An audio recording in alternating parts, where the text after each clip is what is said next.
Hello, my friends, and welcome back. Thank you very much for being with me again today. Well, we have one great topic, which is the Second World War. And we have two sub-topics, one coming from Poland and the other one coming from former Pink Floyd member Roger Waters, right? And he is going to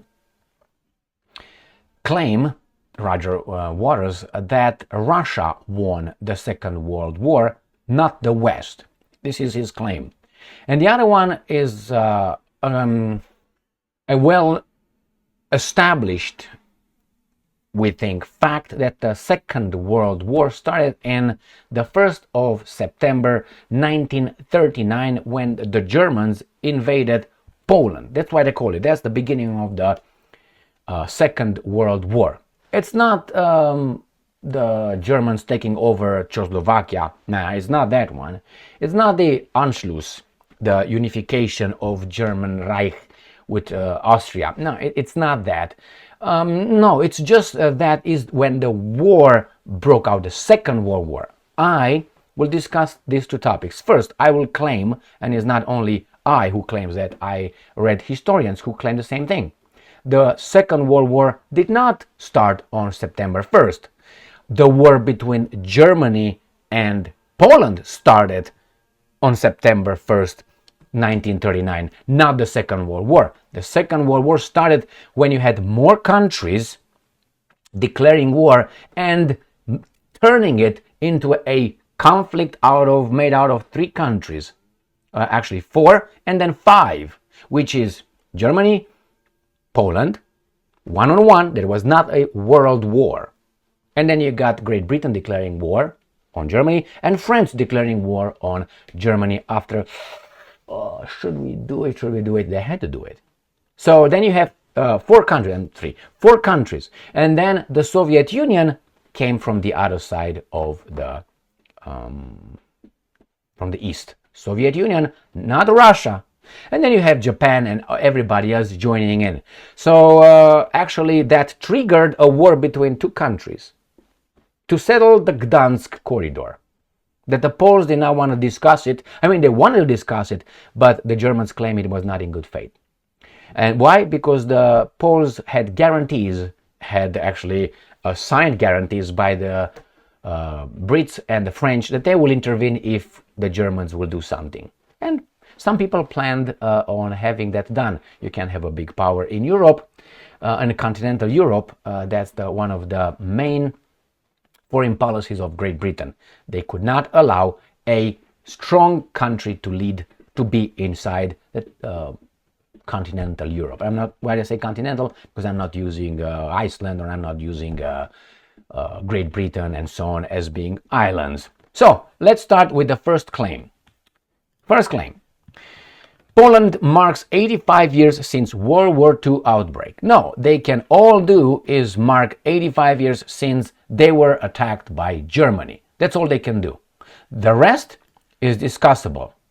If I get in a fight with you, and then you got three buddies joining in to beat me up, you can call it, okay, that was a mob. It was what? We got jumped or what? It was a gang related. But before that, before your friends join in, it was just you and me. It was nothing plural in a sense of a group, or no, it was just one-on-one.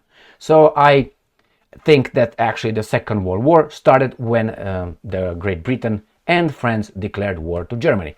That's my assessment, and I'm not alone in this. Think about it. This is not to diminish any guilt of anybody, or that's not my job. Each person should be responsible only for his or her actions, right? Not collective punishment. No, I disagree with that totally. But hey, that's a different kind of law, the collective punishment that is used right now in a certain part of this planet. And the Americans, with the Roman law, they agree to it. Why? Because they are grabbed by the balls by those 10 million people and 10 million people around. Anyway, so that's the first topic. And the second topic is, this is what Roger Waters said. Russia won World War II. Now, I disagree with some things here as well.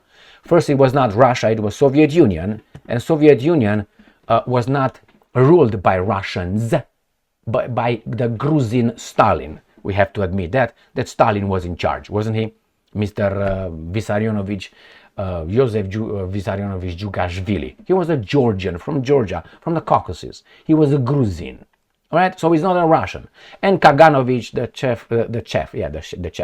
chief of NKVD, was not a Russian, was someone else. And you look around the names around, so it was not Russia, Soviet Russia, because it was not owned, it was not led by the Russians.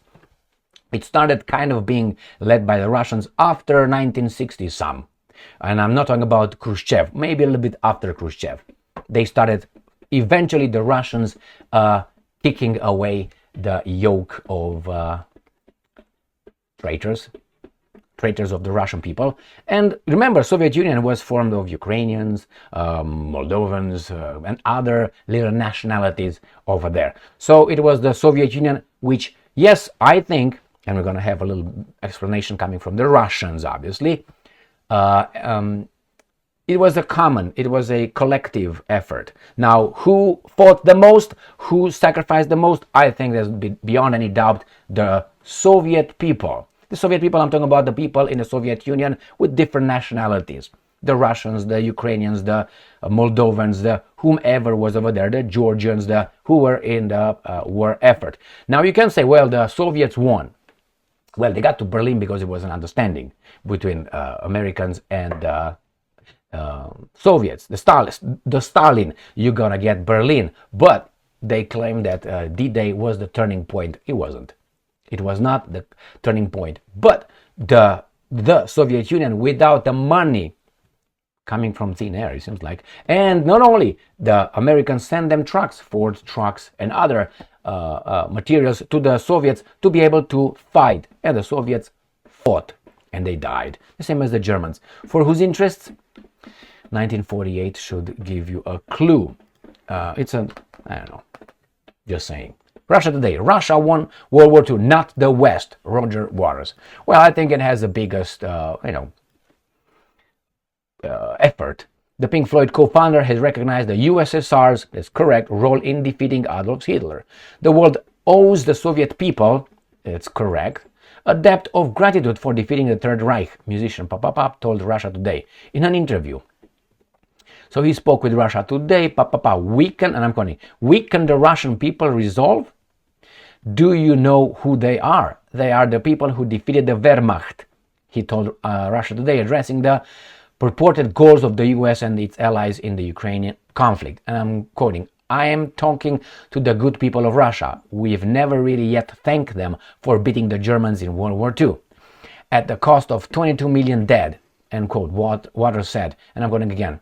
We thank you, people of Russia, for the huge sacrifice that you made. Now, he's obviously using only the Russians in the Soviet Union, because we talk about Russia right now. And no, he says, I'm quoting, we didn't win the war on D-Day. You won the war on the Eastern Front. It helped a little bit. We know that Stalin asked Roosevelt, I think on 2 or 3 occasions, 2 for sure, to open a second front. And the Americans didn't.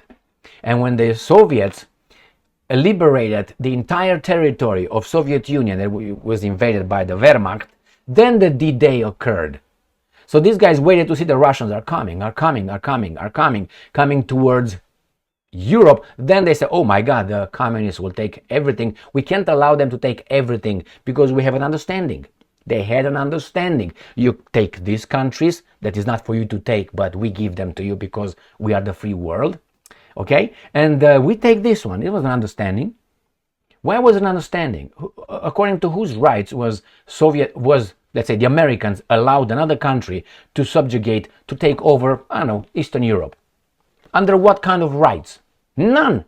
So I think they are part of the terror and the garbage, the killing, what happened in the Eastern Europe during those 1945, 1946 until 1990s. Early 1990s in Eastern Europe, and including Soviet Union. They are responsible.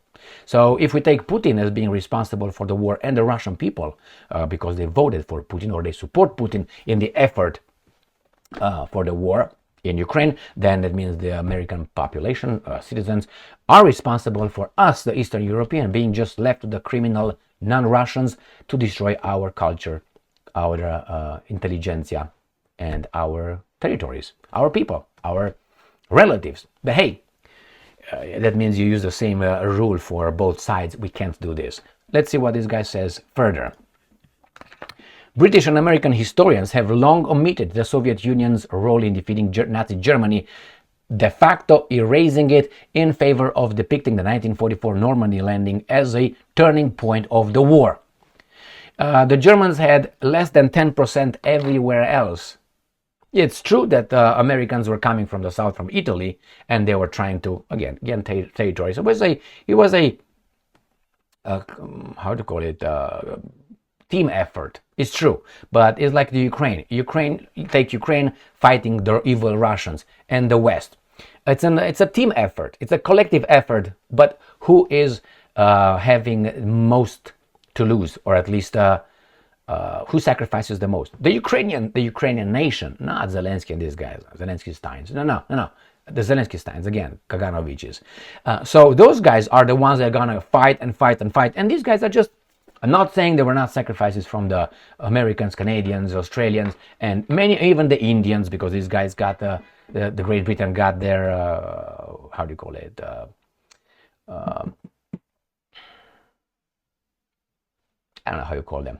You know, these guys are crying all day about it. Man, it's sometimes colonial territories they got from colonies brought their men to fight. Not only the British people, that's true. British, the English or the Welsh or whatever who lived on that island at that time. So here you have it. And it says Russia was snubbed early. We don't care about that one. The thing is, it was a collective effort. Some of them, you know, and let me show you. Should I show you this? Yeah, I should show you this. Actually, yeah, let me show you this guy who just died in an accident, so-called, and his name is General George Smith Patton Jr. He died on 21st of December 1945. You know, one of the statements attributed to this great general, it's right here, and it's called a controversy. Disputed. All right. It says, don't fight a battle if you don't gain anything by winning. And the other one is, we've defeated the wrong enemy. This is disputed. Why is it disputed? Doesn't fit the narrative. So what I wanted to make a video on this one, but I guess I will incorporate it in this. It is unknown if Patton ever said these precise words. However, Anthony Cave Brown noted in Bodyguard of Lies, Volume 2, 1975, page 802, that, and I'm quoting, Patton was relieved of command of the Third Army by Eisenhower just after the end of the war by stating publicly that America has been fighting the wrong enemy, Germany instead of Russia. Well, it's wrong, it's Soviet Union. Don't conflate Russia with Soviet Union. End quote. The accuracy of the book is disputed, right? And he's got Colt 45 on his wrist over there with ivory, how do you call it, handle. Beautiful. How did he die? How did he die? He had a car accident. His wheelies, I think, rolled over, and some people say it was a bomb. Some people say just rolled over. Who put the bomb? Anyway, he died, and after he was relieved of his post. So, my friends, it's much more than these guys are talking about. We just had Tucker Carlson inviting a historian to talk about Churchill, and obviously he's now Tucker Carlson is accused of this and accused of that, revisionism, denier, and all the garbage these guys are throwing at you when you say something that they don't approve of, being factual. Then we have Candace Owens, the same thing with Rabbi Shmuley. She was with that wizard, what's his name? Piers Morgan. And that's a beauty to see Shmuley. Before that, Shmuley was, if I remember correctly, some advisors in Robert F. Kennedy Jr.'s campaign. So that tells you a lot about Robert F. Kennedy. If Rabbi Shmuley was in his campaign as an advisor. For me, that one discarded everything, not everything, but a lot about Mr. Robert F. Kennedy. And there's an interview again with Robert F. Kennedy when he was asked about AIPAC and the influence, and he's just, I just called to say, exactly. That's what he does. Thank you very much for being with me again today. Stay strong, stay smart, look for the truth, and be just.